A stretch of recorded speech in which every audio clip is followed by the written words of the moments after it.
The Gaza Strip is a small slice of Palestine that sits between the Mediterranean Sea and the Israeli border. But who governs this area, and how did they get there?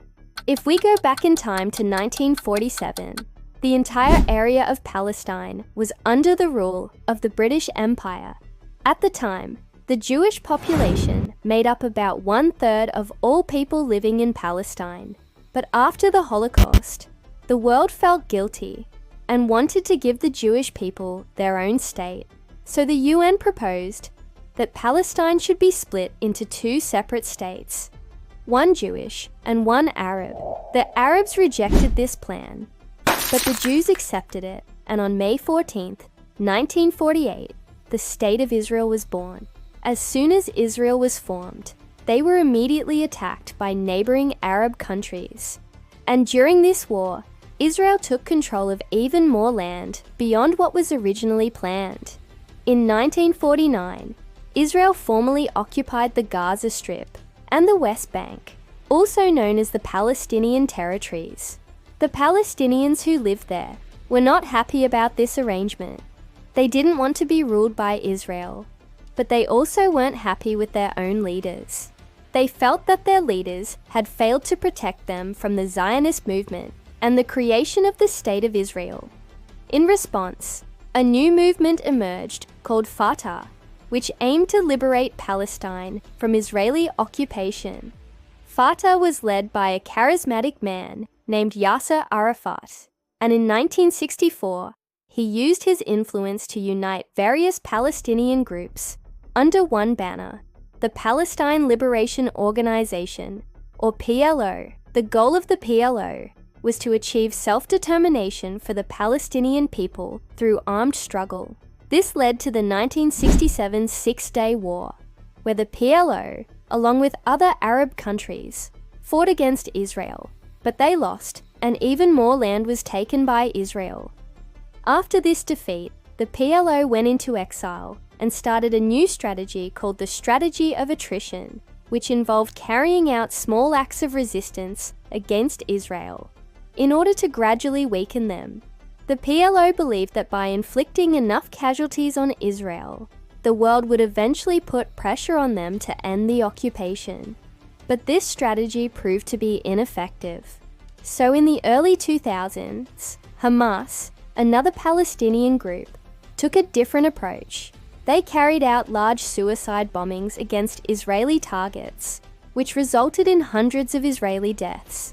The bombings caused international outrage, and many people began to call for a ceasefire. Finally, in 2005, Israel decided to withdraw from the Gaza Strip, but they kept control of the borders and airspace. This allowed Israel to continue to impose economic sanctions on the Palestinians living there. Things got worse in 2006, when Hamas won the Palestinian legislative election, which was seen as a threat by Israel and the United States. Israel and the US refused to recognize Hamas as the legitimate government of Palestine, and instead continued to support the PLO as the sole representative of Palestine. This division between Hamas and the PLO continues to this day, and has resulted in the situation we see now, where there are 2 separate governments in Gaza. Okay, so now that you know the backstory, let's get into the timeline of events that have shaped the Gaza Strip into what it is today. In 2008, Hamas and Israel fought a 3-week war that resulted in over 1,000 Palestinian deaths and 4,000 injuries. In 2014, another war between Hamas and Israel took place. This war lasted for 8 weeks and resulted in over 2,000 Palestinian deaths and 11,000 injuries. Then in 2018, there was a mass protest at the Gaza border, where Palestinians demanded the right to return to their homes in what is now Israel. Israeli border guards responded with live fire, killing hundreds of Palestinians. This event became known as the Great March of Return. In 2021, there was an escalation in the conflict between Israel and Palestine. This crisis started with the eviction of several Palestinian families from their homes in East Jerusalem.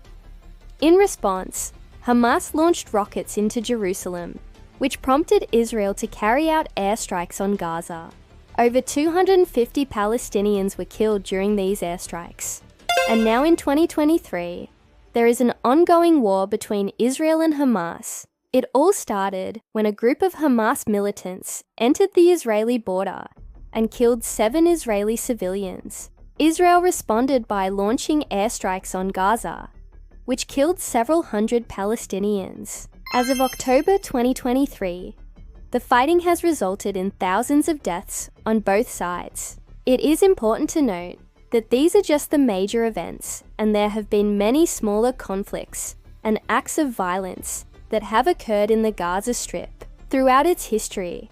If you want to learn more about the history of Israel and Palestine, I highly recommend checking out the series in the description. Thanks for watching, and see you in the next video.